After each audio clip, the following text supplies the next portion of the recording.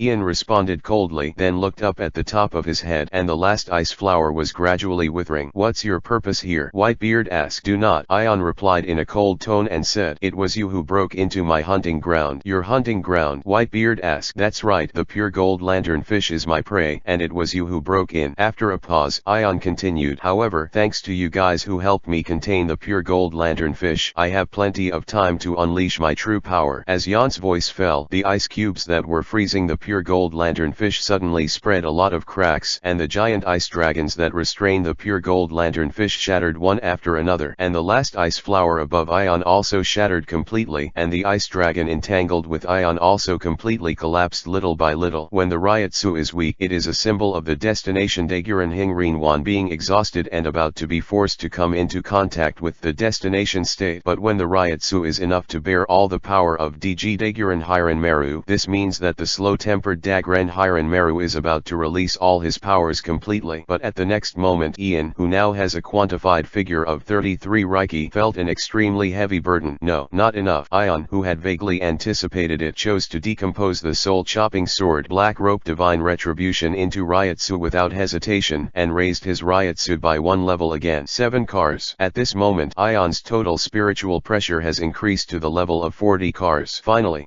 Ian inadvertently exhaled lightly but completely froze the mask on his face into solid ice, and some parts of his body directly turned into ice that was completely different from the blue ice before. Pure white ice cubes. Complete liberation Daiguren Hingrenmaru. Even though Ion had been trying to understand this power in the spiritual space for a long time, when he really grasped it, he still felt extremely amazing. 675 Chapter 676 Exploding Golden Lantern. Next, please don't disturb my hunting, Whitebeard. When Ian spoke in a cold tone, he quickly swept toward the pure gold lanternfish that was frantically destroying the ice below. Who does that bastard think he is, to talk like that? Damn guy, what a big deal. Do you really think that you can solve that supergiant creature? Just when many members of the Whitebeard pirates expressed their dissatisfaction with Yan's contemptuous attitude, Yan quickly moved towards the pure gold lanternfish and lifted his left hand, a crystal clear ice gun form. I wanted to try Kyuzen's moves like this for a long time. After muttering a word, Ion suddenly threw the ice gun in his hand towards the pure gold lanternfish. Whoosh! The cold air pierces the sky. When the ice gun landed on the pure gold lanternfish, it did not show any penetrating effect. Instead, it quickly froze everything around the contact point, and a flower bloomed on the pure gold lanternfish in an instant. Huge ice flower. Oh! For a time, the pure gold lanternfish made a strange scream that seemed to contain pain. As the huge body struggled and turned over, the ice flower that bloomed on the pure gold lanternfish fell off, and it was brought with it. Gone is the frozen flesh and blood of the pure golden lanternfish. This scene suddenly made the voices of the members of the Whitebeard pirates who were still dissatisfied with Ion's attitude stagnate. The attack actually worked. When that guy froze the pure gold lanternfish all over before and then was freed by the pure gold lanternfish again, the pure gold lanternfish was almost unscathed, and there was no way to really completely remove the pure gold lanternfish's body. Freeze. However, this is just the beginning for Ion, and it is just a painless injury for the pure gold lanternfish. Boom. Paying attention to Ion's approach, the pure gold lanternfish's tail flicked, which was comparable to the tails of several mountains, smashing countless wind and snow. While Ion quickly dodged the attack, the figure in mid-air quickly descended toward the ice surface. Slashing the soul knife was inserted towards the ice surface. Change the Millennium Ice Prison. For a time, the pure white ice centered on the soul-chopping knife quickly spread under the body of the pure gold lanternfish, and then giant white icicles that were comparable to glaciers suddenly bombarded out, unexpectedly smashing the huge body of the pure gold lanternfish. Hit the ground a little bit. In the next moment, before the body of the pure gold lanternfish fell again, hundreds of giant white icicles erupted one after another, bombarding the body of the pure gold lanternfish frantically. Boom boom boom boom. A series of bombardment sounds that made the scalp numb and the teeth sour. The pure golden lanternfish's body that was almost as large as a giant island was blasted into the air. This scene is simply a day and night talking. Even Whitebeard's eyes showed a shocking look, and it was at this moment that a few pure white lights suddenly lit up where the ice dragon shattered on the ice surface, and then countless white ice suddenly burst out, moving towards the air with a momentum comparable to a stormy sea. The pure gold lanternfish in it drowned. Liu ice cleansing formation. At the same time that Ian chanted softly, the pure gold lanternfish in the air was completely frozen, and the terrifying cold air attached to the white ice frantically penetrated towards the huge body of the pure gold lanternfish. In particular, the dense wounds created by the Whitebeard pirates on the pure gold lanternfish made the terrifying cold air infiltrate into it almost unhindered, and the flesh, bones, and blood of the pure golden lanternfish were destroyed in a very short time. Guts etc. freeze. Yan is keeping his eyes closed, constantly controlling the infiltrating cold air. In the end, except for the stomach where Sara and Ying were, the huge body of the pure gold lanternfish was completely assimilated by the white ice, and in the first stomach of the pure gold lanternfish. As the pure gold lanternfish was continuously bombarded into the air, when everyone who felt like a violent earthquake in their stomachs came back to their senses, they suddenly found that the sky above was originally bright red, but at the moment it was a vast expanse of white. Scene. Olga, the little blonde girl who had had been in the stomach of the pure gold lanternfish for hundreds of years, was a little stunned when she saw this scene.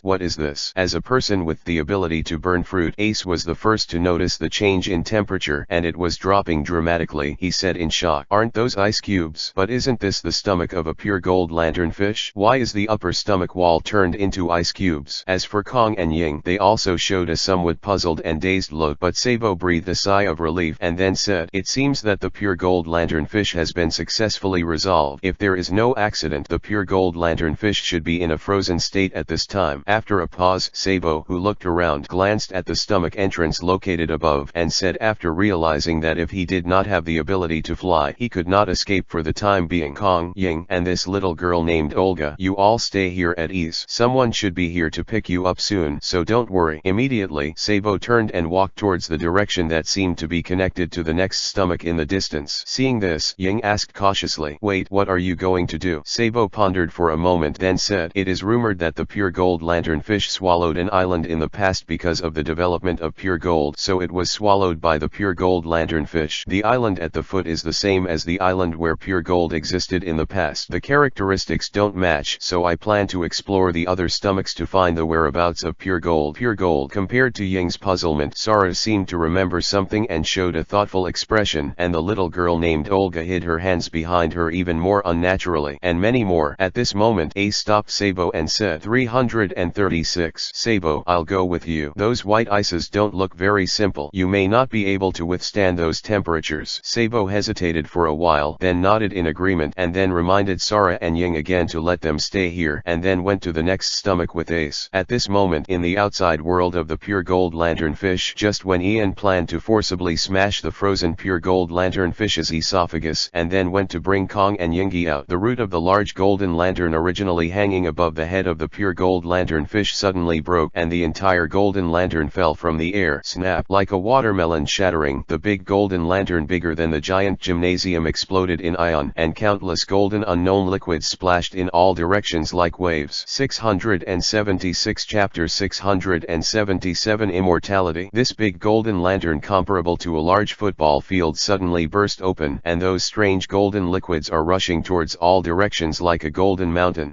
Ion was a little surprised by this sudden situation. He didn't expect that the golden lantern would become so fragile after the death of the pure gold lanternfish. However, for Ion, who is in a state of complete liberation at the moment, Dagren Hiran Meru freeze. The astonishing cold air was like a turbulent sea, whistling towards the unknown golden liquid that was about to wash in front of Ion. However, invalid. Yan's eyes widened slightly, looking at the unknown golden liquid in surprise, almost completely ignoring the terrifying cold air. "How come?" "No, I'm slow to react. Why is the big lantern above the pure gold lanternfish not completely frozen in mid-air, but broken off from the pure gold lanternfish's body? Because it cannot be frozen at all." At the same time that this speculation emerged in Ion's mind, who had no time to avoid it, the unknown golden liquid completely drowned Ion and continued to spread in all directions until the feet of Whitebeard in the distance. Whitebeard looked down at the unknown golden liquid under his feet that had soaked his ankle, and frowned slightly. "What is this?" "Dad, be careful, maybe it's something bad." And Marco, who was flying in mid-air, lowered his height and reminded Whitebeard loudly. Whitebeard glanced at Marco with contempt, and then looked at the pure gold lanternfish that was completely frozen in the air like an island in the air in the distance, and said, "What are you afraid of? That kid has already dealt with that supergiant creature. Does I still have to be afraid to worry about this kind of thing?" Immediately, Whitebeard ignored Marco's reminder and strode towards the pure gold lanternfish with an expression of resentment that was almost beyond words. "I was underestimated by the little devil." Whitebeard's eyes were a little annoyed, and the pure gold lanternfish that he had been unable to solve for a long time even let the kid solve it all at once. SHH. Whitebeard was dissatisfied with his deteriorating body, and his eyes turned to the other side. I saw Ion, who was covered in golden unknown liquid, slowly got up from the ground and seemed to be studying with those golden unknown liquids. "This doesn't seem to be liquid." Ion looked at the unknown golden liquid in his hand and found that it was essentially different from normal liquid, but more like some kind of special liquid metal. "Wait, this isn't pure gold, is it?" Ian had this guess in his mind, but he couldn't be sure. Regarding the information on pure gold, Ion has naturally collected quite a lot of information during this period of time. In addition to the role of pure gold, the appearance of pure gold should also be similar to normal gold, but it will bloom with a dazzling light all the time, so that the irradiated body has a time almost equivalent to stagnation. information. Just before Ian tried to verify his guess, the unknown golden liquid almost covered on the ice surface below the pure gold lanternfish quickly showed signs of vaporization, turning into a little dazzling golden light to the naked eye. The visible velocity is constantly starting to escape. Among them, Ion and Whitebeard, standing in these liquid-like metals, seemed to be surrounded by a lot of golden light, and those escaping liquid-like metals seemed to be instinctively integrated into the bodies of Ion and Whitebeard. In almost only a few breaths of time, the liquid-like metal that appeared after the lantern above the pure gold lanternfish exploded was rapidly corroded by the air and disappeared completely in the blink of an eye, as if it had never appeared. However, Ion and Whitebeard remained motionless at the same time. As a Navy proficient in Return of Life, Ion can almost perfectly control the cellular level changes in the body. At this moment, Ion suddenly felt that the cells in his body stopped normal decay and death. What that means, Ion couldn't have been more clear. Eternal life. Cells stopped decaying and dying but maintained continuous vitality and function, which is tantamount to the immortality of the body. Immediately, Ian suddenly raised his head and looked in the direction of Whitebeard, and found that Whitebeard's eyes also showed unparalleled shock, and he also noticed the changes in his body. Goo la la la, my body has stopped decaying. Suddenly, while Whitebeard laughed, a layer of white light circled over his fist and then slammed his backhand towards him. Crack clap clap boom. A large crack in the spider web appeared, and then an extremely terrifying shockwave broke out, instantly shattering all the ice within the side of Whitebeard's back. Whitebeard turned his head slightly, glanced behind him with contempt, and said with joy in his tone, "The dark wounds accumulated in the past have also been suppressed, and even if the ability is used, there is no attack." For a time, Ian only felt that his expression under the mask was definitely quite complicated. After the liquid metals that were suspected of being pure gold volatilized, the bodies of himself and Whitebeard were seriously affected so that they could obtain physical immortality. It's just that unlike Whitebeard's joy, Ion's brows are completely furrowed, and he even thinks about how to remove the ability of immortality on his body. It's not that Ion doesn't want to live longer, and it's not that he fears the pain and loneliness of the rumored immortality. Just as human beings never know the happiness of fish and the freedom of birds, immortals probably will only be happier, right? Forever always be happy. You can always enjoy the beauty of different eras and witness the changes of the world. Otherwise, the group of immortals in the world government would not hesitate to keep changing their bodies to maintain their own immortality. It's just that Ion's headache is that his own immortality is exchanged for the cells to stop aging and death, which means that Ion's physical age will be permanently stagnant. So if Ion's age is permanently stagnant, does it mean that the next soul cutter will never be awakened? This is what Ion subconsciously worries about. If the Revolutionary Army finally achieved great things, brought real changes to the sea, and led the sea into the expected era, Ion would not mind experiencing the so-called immortality, searching for the long life. More fun. But now that I have insufficient strength, even if my life can go on forever, what's the point? Living in an era that I dislike and hate all the time will only be torture. 677 Chapter 678 Whitebeard's Invitation. Trouble. If that's the case, I don't know if Logo can solve this ability of immortality. Ian sighed inwardly, thinking silently. The expression under the mask was even more helpless. In addition, Ion's eyes fell on the Whitebeard at the moment, and he could clearly feel the completely different state of the Whitebeard from before. The immortal body function has completely solved the many dark injuries that Whitebeard's decayed body was difficult to suppress. That is to say, the current Whitebeard is almost equal to the peak state. Apart from the fact that his physical fitness is slightly lower than that of the prime of life, his combat experience and combat skills are enough to allow him to exert an incomparably amazing strength. Whitebeard, who felt a change in his body, also turned around, looked at Ion and asked, "Hey, the kid named Bing Lun Wan, what's going on?" "The rumor of pure gold. As a legendary pirate, you should have heard of it," Ion said. "Are these pure gold?" Whitebeard asked. At this moment, considering the changes in his body and the information he had accumulated about pure gold in the past, Ion also had a rough guess and replied, "Almost, but I think a more accurate statement should be a special substance that can be absorbed by the body after being digested by the pure gold lanternfish and then stored in the big lantern. Because of this, the pure gold lanternfish has a long lifespan that is almost equal to immortality, and has survived in the sea for more than 800 years. But now it seems that the kind of pure gold transformed from the substances seem to volatilize quickly when exposed to air." After a pause, Ion stared at Whitebeard, observed the change in Whitebeard's expression, and continued, "So, in a sense, you and I who have absorbed that part of the substance have achieved immortality in the body." Hearing this, Whitebeard's expression did not change much. Instead, he subconsciously clenched his fist, as if feeling the strength of his body, and said, "Eternal eternal life? So it is. No wonder that the body does not continue to decline. Immediately, Whitebeard stared at Ion and stretched out his palm towards Ion as if inviting something. Seeing this, Ian couldn't help but stunned for a moment. Then his eyes narrowed slightly, revealing a somewhat dangerous atmosphere. It would be an insult if Whitebeard was inviting him to be his son. Such an invitation from the winner to the loser might be considered a kind of approval, but Ion never thought he needed to be subordinated to a mere pirate, not even Whitebeard. The next moment, Whitebeard said boldly, "Bing Lunwan, do you want to attend Laozu's banquet?" Banquet? Ian asked in surprise. Kong Yunki in Whitebeard's hand knocked hard on the ice surface and said, "Goo la la la, it's the best time to hold a banquet after the fun and dripping battle, not to mention that Laozu's secret injury has been suppressed. That is also something worth celebrating. I recognize you, Bing Lunwan. Your strength is comparable to that of Laozu, and you are qualified to participate in Laozu's banquet as an opponent." Ion pondered for a moment, then nodded and said, "If that's the case, then I'm sorry." When Whitebeard saw this, the crescent-shaped beard was slightly raised, and then he announced loudly to the members of the Whitebeard pirates in the distance, "Children, prepare for the banquet." Many pirates were stunned for a moment, and then due to the distance they did not know what was said between Whitebeard and Ion, but they all cheered in unison.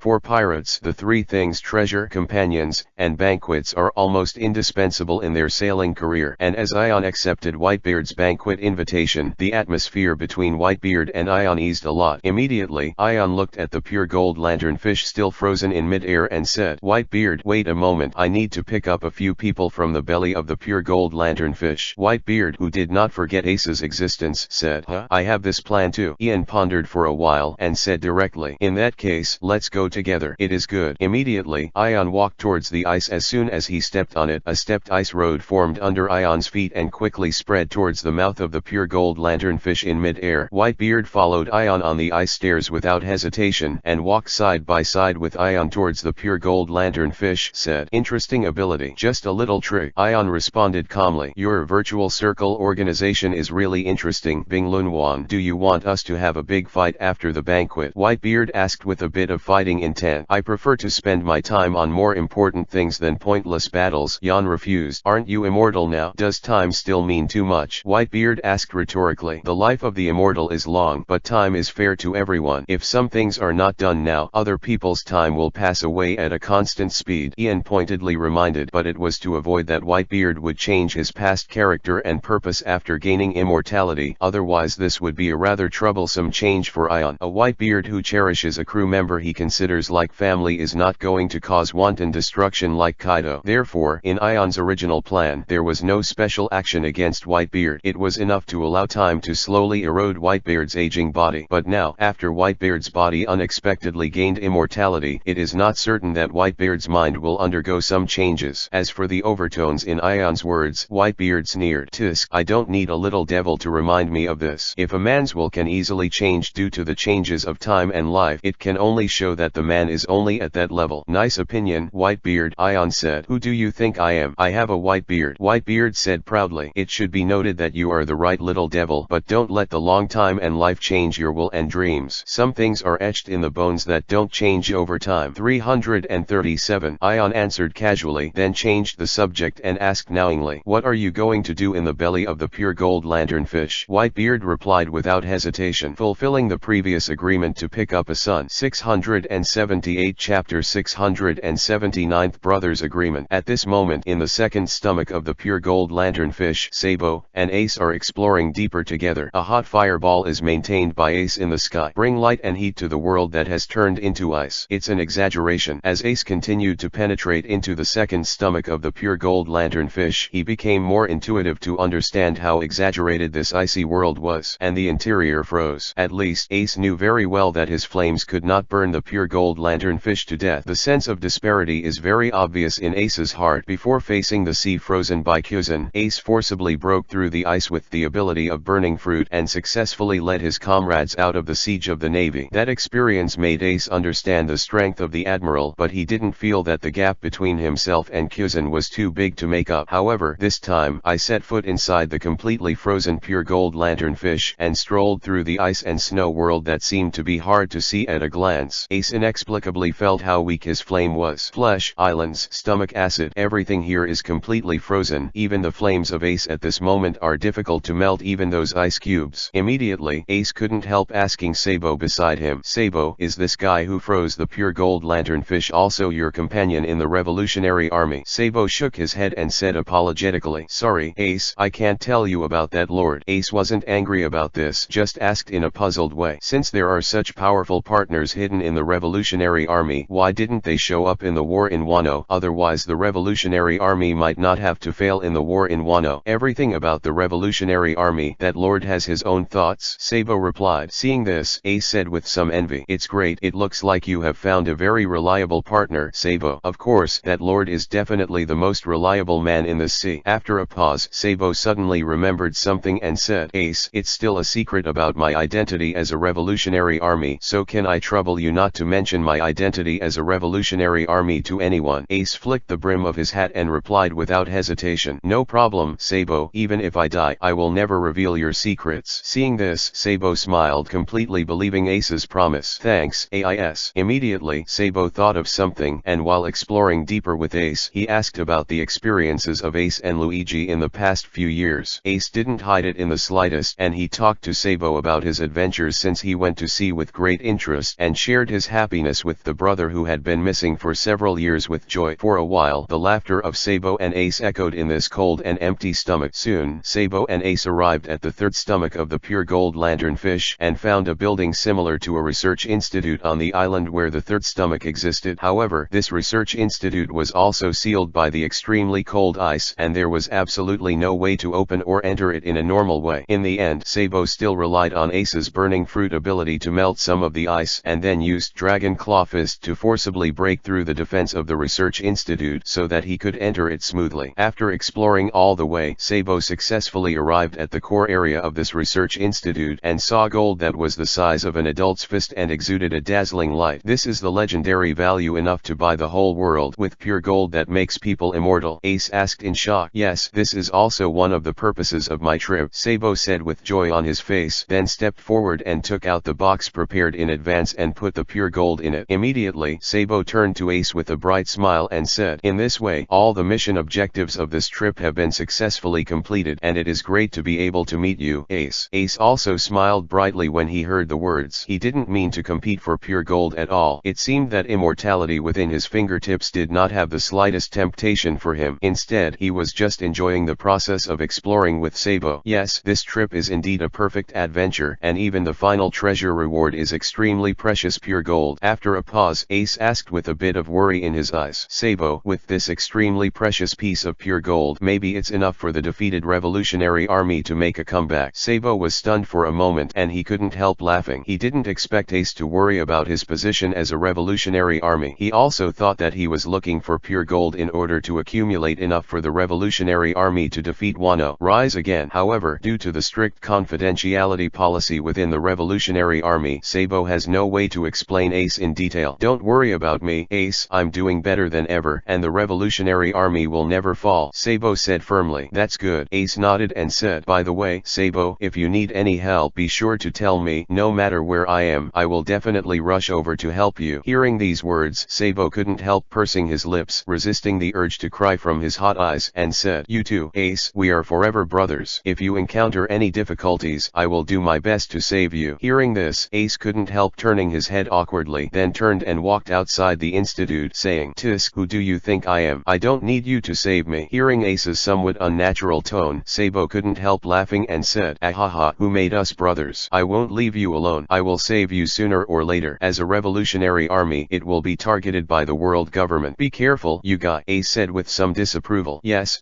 Ace, I know. However, before Sabo and Ace, who were returning along the way, escaped from the frozen world in the second stomach of the pure gold lanternfish, a burly and tall figure stood in front of them. White beard. 679 Chapter 680, Ways to Express Love. White beard. Ace couldn't help exclaiming, and subconsciously assumed a fighting posture. As for Sabo on the side, he was also vigilant, standing side by side with Ace, carefully watching Whitebeard's every move. Perhaps Ace, who had only been out at sea for a few months, had no idea how terrifying Whitebeard was, but Sabo, as one of the top leaders of the Revolutionary Army, had access to information and insights that were completely different from Ace. Sabo knows best about the level of the powerhouses in the sea. Among them, Whitebeard is undoubtedly the one standing at the top. Even though it is rumored that Whitebeard's body has weakened a lot in recent years. No one dares to underestimate the horror of this man. I found you, Ace. Kong Yung cut in Whitebeard's hand slammed into the ice and knocked out large cracks, and a gust of wind swept the cloak on his body, and the unparalleled momentum erupted without reservation. What do you want to do? Why are you here? Ace asked solemnly. Whitebeard's half-squinted eyes raised slightly and asked, interesting question, Ace. Isn't you the one who wants to challenge me? What are you hesitating about? You got. Ace clenched his teeth and a raging fire broke out synchronously. Not to mention this, Ace almost forgot it in the joy of meeting Sabo. Defeat Whitebeard. This is one of my most pursued goals since I went to sea. At this moment, Sabo's voice sounded in Ace's ear, reminding him, Ace, don't be impulsive. You are not yet Whitebeard's opponent. You leave immediately. I'll hold Whitebeard. That lord should be around here. Don't worry about me. There was a moment of hesitation in Ace's eyes, but he immediately rejected the idea of running away and said, Sabo, how can I walk with my back on the path of my dreams? Even if I can't beat it, how will I know if I don't try? Immediately, Ace did not wait for Sabo to persuade again, and stepped forward. The flames burst, and the figure that turned into a raging flame quickly swept towards Whitebeard. I bet everything I have. I must completely defeat you here. Whitebeard. Fire punch. Immediately, Ace, who was constantly approaching Whitebeard, slammed a punch forward. The fierce flames that were enough to easily destroy several naval warships burst out, and a lot of ice was melted along the way. If it's only this level, then this kind of flame should stay in Laozi's birthday party to light candles. Ace. However, as Whitebeard's somewhat contemptuous voice sounded, the punch that Whitebeard threw at random caused a large number of dense cracks to appear in the air in front of him. Boom. In the next moment, a terrifying shockwave suddenly erupted, not only instantly annihilating all the flames along the way, but also blasting Ace's figure. Ace. Sabo exclaimed when he saw this, and couldn't bear to shoot at Whitebeard any longer. I saw that Sabo, who was quickly approaching the Whitebeard to a certain distance, suddenly stopped his footsteps, and his domineering claws covered with armament slammed towards the ice below his feet. Dragon's breath. Immediately, the ice surface began to shatter with Sabo as the center, and quickly spread in the direction of Whitebeard to the feet of Whitebeard. Then, boom, the special force hidden in the shattered ice layer exploded, and the entire ice layer was completely detonated, completely submerging Whitebeard's figure and also blocking Whitebeard's attempts to chase Ace. However, he knew very well that this little trick could cause little damage to Whitebeard, and he reminded Ace behind him without hesitation. Ace. Good job, Sabo. Just as Sabo spoke out, Ace's voice sounded synchronously, and a large number of spiral flames centered on Ace burned violently. The Great Flame Ring. Immediately afterwards, countless flames rose into the sky and gathered into a giant fireball that was almost like the sun. The size was comparable to the island in the second stomach of the pure gold lanternfish at this moment. Emperor Yan. The next moment, the giant fireball crashed in the direction of Whitebeard, and Sabo moved out of the way in advance. This blow will also be Ace's strongest blow. However, at this moment, Whitebeard, who strode out from the dragon's breath set off by Sabo, didn't mean to dodge in the face of the Great Flame Ring Flame Emperor, who was almost in front of him. He slowly raised his left arm toward his right shoulder. A white circle of light appeared in the clenched left hand, and then turned sideways and slammed towards the Great Flame Ring Flame Emperor hammer in front of him. Crack. Kick. For a time, taking the front of the Whitebeard as the dividing point, a large mirror-like crack divided the entire stomach in two. One side of the stomach was a world filled with countless flames, and the other side seemed to be unaffected, an extremely cold world with no impact. Boom. The next moment, a violent explosion sounded loudly, reverberating in the entire body of the pure gold lanternfish, and even Ian, who was in the first stomach, could hear it clearly. Really, even if you want to express your love to your son, you don't need to be so exaggerated, Ian complained helplessly, and then refocused his attention on the three children in front of him. The blonde little girl Olga. Ian naturally glanced at Sarah and Ying. It's just, my children shouldn't be this big. At this moment, looking at Sarah and Ying, who are about 13 or 14 years old, Ian can't help but feel a little dazed. He feels that he has misremembered the time. Sarah and Ying disappeared for more than a year, but for 6 years, 7 years. Empty. Ying. Ian tried to shout to Sarah and Ying, who were on guard in front of him, and listening to the pure white hair in front of him and the man with pure white eyes covering his body calling out his name. Ying almost instinctively became vigilant and was about to take a step forward to block Sarah and Olga behind. However, Sarah stopped Ying and instead took a few steps closer to Yan. His expression was mixed with surprise, disbelief, confusion, and other complex emotions. You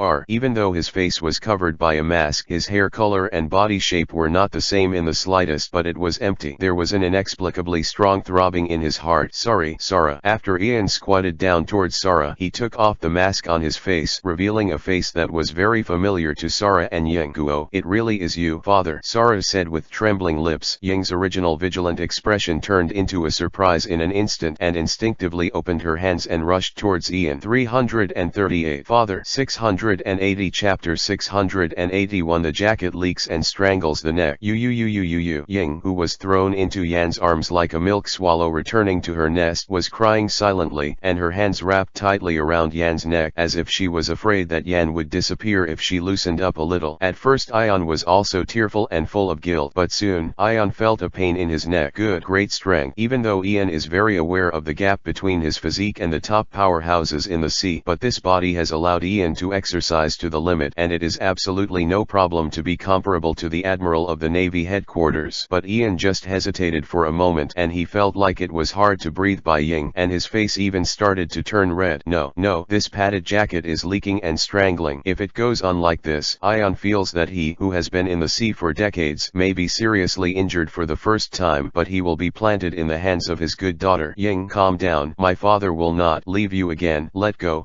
Ying didn't let go of his hands subconsciously until Yan finally gave a light drink in a slightly stern and anxious tone. After Ian took a deep breath, he suddenly found that Ying's expression seemed to be a little aggrieved. That for a while the guilt-ridden Ian was rather at a loss. Just as he was about to explain something, he saw the domineering feeling that the battle on Whitebeard's side was over, and he had begun to move towards the first stomach return. Immediately, Yan, who pursed his lips, understood that there was not much time left, so he directly pulled Sara and Yingdu in front of him, touching his foreheads and conveying his feelings through the warmth that was passed on in the past. Said softly, "Kong, Ying, since I lost your trace, I have been looking for you. I know that you have a lot of doubts in your heart, and there are many things you want to ask me." After a pause, Ian pulled Sara Ying's palm a little harder and said, "I'm sorry, Sara Ying, I still have some things that I have to do, so I can only hide my identity in front of outsiders and wait a little longer." "Okay." Sara, who was already a teenager, nodded and said, "I see, my father." And following Sara's opening, Ying wiped the tears from the corners of her eyes and responded, "Yes, my father." "Good boy." Yan gently rubbed Kong and Ying's messy hair, and a few heartaches flashed in his eyes. "I'm not by Sara and Ying's side. These two idiots probably haven't combed their hair for a long time, right? Ying is relatively better, as if the edges of her hair have been trimmed unevenly, while Sara's hair is almost messed up, just tied up with a piece of grass in her mind. Then you should go to the castle in Xiaojin's body first." However, before Ying called Xiaojin over, Ying carefully pulled the corner of Lian's clothes and said, "Father, can I follow you?" Looking at Ying's crystal clear eyes, Yan hesitated for a while but chose to agree. After all, Sara and Ying have changed a lot now than in the past, and even Ian couldn't instantly identify Sara and Ying's identities. What's more important is the change in Sara and Ying's age. If it wasn't for Sabo, who confirmed Sara and Ying's identity with a life card in advance, I'm afraid Ian would hesitate, let alone those outsiders from the Whitebeard pirates. Immediately after Yan agreed to Sara and Ying's request, he put away the only famous sword Sakura 10 and famous sword Deadwood, who could easily identify their identities, and then asked, "Kong, Ying, where is that submarine?" "It has been completely corroded and melted by the stomach acid of the pure gold lanternfish," Sara replied. "Are you sure?" Yan frowned and asked, "After all, Ian knows best about the material of the submarine. No matter how strong the stomach acid of the pure gold lanternfish is, it shouldn't be able to easily corrode and melt the submarine completely." However, what surprised Ian was that, facing his question, Sara turned to look at the blonde little girl Olga and explained, "Father, Ying and I were both unconscious when we were swallowed by the pure gold lanternfish. When we woke up, Olga rescued me and Ying from the stomach acid of the pure gold lanternfish." Ian subconsciously wanted to express his gratitude to Olga, but when he thought of something, his expression became weird. "Laozi was deliberately fished out of the sea by Yamato in Wano country. As a result, your kid was rescued by Olga in the stomach of a pure gold lanternfish. Should it be a coincidence, or inherit from the father?" Immediately, Ian thought that even Sara's current physical age is only about 13 or 14 years old. It seems that it is a little early to say that the son inherits the father's business. Well, it's a little early. As Ian thought about it, he subconsciously looked at Olga with the eyes of some kind of elder, and many more. Olga. Ian recalled part of the information shared through the channels of the world government. The name Olga was the daughter of the scientist who developed pure gold on the island that was swallowed by the pure gold lanternfish 200 years ago. A character from nearly 200 years ago. Ian glanced at Olga's girl-like body and immediately understood that Olga must have pure gold on her body. Immediately, Ian looked to the other side of the island and asked, "Speaking of which, Sarah, how many friends have you met in the body of the pure gold lanternfish? Sarah replied with some confusion, only Olga. So Ion pointed to the side of the island and said, then why is there always a human presence in that direction? What? Sarah, Ying, and Olga all showed unexpected expressions. You stayed in the body of the pure gold lanternfish for so long, haven't you found it? Ion asked a question in return, and then simply led Sarah, Ying, and Olga towards that direction. Of course, Yon's purpose is to find out the identity of that person and avoid any threat to Sarah and Ying from the person who has not been noticed by Sarah and Ying. However, when Ion led Sarah, Ying, and Olga to a strange dinosaur lair unique to an island, they found that it was a sloppy middle-aged man dressed as a dinosaur cub. Dad, Olga uttered aloud, looking stunned at Ion, Sarah, Ying. 681 Chapter 682 Miskina Aha. Immediately, in front of Ion, Sarah, and Ying, Olga and the middle-aged man staged a tragic and emotional scene of father and daughter recognizing, and through the conversation between Olga and the man named Miskina Ashia, Ion also probably understood the experience and relationship between the two. Nearly 200 years ago, the scientist who recreated the lost pure gold technology was this Miskina Asi. He was attracted by it and swallowed the island where Ashia and Olga were located in one bite. Then, both Ahai and Olga were in the first stomach of the pure gold lanternfish. The two had lived on this island for nearly 200 years but had never seen each other. Already dead, the thinking of the father and daughter is abnormally synchronized in some aspects, and they can judge that the other party is dead so easily. Seeing that Ian was hiding under the mask, his eyebrows couldn't help but twitch. However, if the man in front of him is really the scientist Miskina Asi who has reproduced pure gold, then he is undoubtedly a genius scientist. The Revolutionary Army has always been thirsty for talents like scientists who represent infinite possibilities. However, before Ian officially made contact with Ahai on behalf of the Revolutionary Army taking this talent into the bag, Whitebeard's stride figure had appeared not far behind Ian. Bing Lunwan, have you finished the work on your side? Whitebeard's faintly contented voice came over. Ion turned his head to look and was surprised to find that Whitebeard easily lifted both Ace and Sabo in mid-air. Among them, Ace has been beaten like a pig's head, as if he can't raise the strength to struggle, let alone use elementalization to get rid of Whitebeard's palm. As for Sabo's appearance, it doesn't seem to be hurt, just a little depressed, as if he was hit by the terrifying power of Whitebeard's monster. Immediately, Whitebeard threw Ace and Sabo towards the ground, letting the two boys roll onto the ground. After Sabo lifted Ace up a little embarrassedly, he glanced in the direction of Ion subconsciously. In response, Ian stepped forward and patted Sabo on the shoulder and said, "It's a good thing to feel the gap with the world's top. As for other things, don't worry." "Yes, my lord," Sabo replied, somewhat ashamed. Seeing this, Whitebeard asked, "Is this kid actually yours?" "It's actually a brother-in-law with Ace." "Really? I just found out about this." Ian asked the question knowingly, then looked at Ace and asked, "Is this the adopted son you came here to find?" However, Ace, who was beaten like a pig's head at the moment, suddenly became excited and said, Don't talk nonsense. When did I admit this kind of thing?" "Whitebeard, who do you think I am? What qualifications do you have to be my father?" Whitebeard glanced at Ace and said irrefutably, "Don't want to be my son? That's okay. It's enough to defeat Laozi to prove yourself. Until then, as the loser, let's take on the name of Whitebeard." As these words entered Ace's ears, Ace's eyes were first moved, then complicated, and finally turned into anger and declared loudly, "You don't get too carried away with this guy. Forcibly take me on your pirate ship. Sooner or later, I will kill you and make you regret it. If you can do it, then try it." Whitebeard said disapprovingly, looking at Ace without the slightest anger and disdain in his eyes, but with a bit of encouragement, as if sincerely expecting Ace to surpass himself. Immediately, Ion again used the ability of Big Red Lotus Ice Wheel to create an ice ladder from the stomach of the pure gold lanternfish to the outside world, so that Whitebeard completely ignored Ace's struggle and carried him out. In addition, Ion conveyed an order to Sabo from the back, "Sneak out Ahai and Olga. Don't let him be exposed to the Whitebeard pirates." Different from Sarah and Ying, Asi and Olga are the targets that the world government CP0 has been looking for 200 years. Once Asi and Olga are exposed to the crowded Whitebeard pirates in front of him, maybe the information will soon be passed to the front of CP0, especially now that the pure gold lanternfish has been killed and all the pure gold stored in the golden lanterns like liquid metal has evaporated and disappeared here. Therefore, whether it is to protect Ashi and Olga or to allow Asha to serve in the scientific research of the Revolutionary Army with peace of mind, they must erase the traces of Ashi as much as possible. "Yes, I understand." While Sabo responded quickly, he took out the box containing pure gold from his arms and asked, "Sir, then this?" Ian thought for a while and said, "Bring it back together for research." Compared with the so-called immortality of pure gold, I am more curious about its specific material composition and principles, which may involve secrets from 800 years ago. After a pause, Ion continued, "Go north, I will let Enilu pick you up, and then go directly back to the empty island." "Yes." Sabo nodded, put away the pure gold box again, then slowed down and hung up to the end of the line to stand with Ashia and Olga. Then, after Whitebeard and Ace jumped out of the big mouth of the pure gold lanternfish and fell on the ice surface condensed by the sea water, Sabo stared at Ace for a few moments and immediately grabbed Ashia and Olga next to him and jumped down in the other direction of the pure gold lanternfish, quickly heading north. "Ace, see you next time. I will definitely become stronger by then." While Sabo was reciting silently, Ace, who was constantly trying to struggle with the restraint of the white beard, turned his head and looked behind him with a sense of feeling, and was shocked to find that Sabo had disappeared. Only the man in the mask was holding Sara and Ying hangs far behind. At this moment, as Whitebeard returned from the belly of the pure gold lanternfish, the members of the Whitebeard pirates who had already prepared the banquet during this period called out in unison, "Dad, come here, the banquet has begun." "Is that Ace? Ha ha ha, that kid claimed to challenge his father before. Was he beaten up so quickly? P.S. I would like to share with you the latest information from One Piece Comics. The real name of Luffy's rubber fruit is Eudemons, Renren fruit, Nikiform, and in the dialogue of the 5 old stars in the comics, the devil fruit Eudemons has been identified. The fact that thoughts reside in the seed. This is unexpectedly close to my guess, and it just so happens that I don't have to change the previous article. During this period of time, the update speed was slowed down because the plot of Luffy's appearance was soon written. In order to avoid serious contradictions, the pace was slowed down and the rhythm was rested. As a result, the latest One Piece comics have been dragging on this point, and the update will be accelerated next. 683 chapter. As the will of the Father. Above the vast white ice surface, with the pure gold lanternfish frozen in mid-air like a large island as the background, a large-scale Whitebeard pirates banquet with thousands of people is unfolding excitedly. 339. Indulge in singing, eat meat, and drink freely. Perhaps the attitude and style of these pirates are far from elegant, but they fully reveal their unique freedom and romance as pirates, and the relationship between each pirate is like a brother, a happy harmony. Whitebeard, who did not worry about further deterioration of his body before, showed his heroic attitude as a wine man. He almost poured 9 wine jars, which could be called ordinary people's height, in one gulp, and then he breathed a long sigh of relief. Immediately, Whitebeard's gaze first turned towards Ace, who was warmly entertained by cotters such as Marco, Jaws, and Bista, but his face was completely forced to show no appreciation, and he couldn't help but smile slightly. But he didn't care about Ace's resistance and awkwardness. In this banquet, apart from Ace's resistance and awkwardness, besides, Sara and Ying, who was the first to attend this special banquet, also felt extremely uncomfortable, especially in the past 2 years that Sara and Ying had been swallowed by the pure gold lanternfish. There was almost no chance to meet strangers other than Olga. However, the scene at the banquet in front of him completely changed Sara and Ying's sense of pirates. After being educated by Zephyr in the past and experiencing the incident of Edward Vabel's attack on the training ship in Sara and Ying's young minds, they almost instinctively believed that the pirates were ruthless bastards like Vabel, and has produced a considerable degree of hostility towards the pirate group. Today, it is the first time that Sara and Ying have seen a harmonious and loving scene on Pirate's body, which makes Sara and Ying both a little dazed. "Are these pirates? Brother, why is it different from what the teacher taught?" Ying said in a puzzled way. But even the precocious and intelligent Sara, faced with this kind of conceptual impact, was dazed and didn't know how to answer Ying's question. At this moment, Ying's warm palm gently patted Kong Yueying's shoulder and said, "Almost everything has 2 sides. Maybe a common label can be attached to a certain group, but it does not mean that everyone in the group is the same. What's more, the perspectives and senses of looking at the same things are often very different depending on the position." Ying heard the words and nodded slightly, but Sara fell into deep thought. At the same time, he recalled the video he saw after Ian disappeared and vaguely understood his father. The real position is not the Navy, and remembered that the guy named Sabo claimed to be the Revolutionary Army before. Then, my father is a Revolutionary Army. Thinking of this, Sara couldn't help but look up at Ion. To Sara's exploratory gaze, Ion smiled and did not answer Sara, but let Sara and Ying relax at the banquet. Although Ion did not mention the name of the conversation between Kong and Ying, but Whitebeard heard the kind of concern from Ion's tone and asked, "What, are these 2 your children?" Ian touched Sara and Ying's lightly, nodded softly, and replied,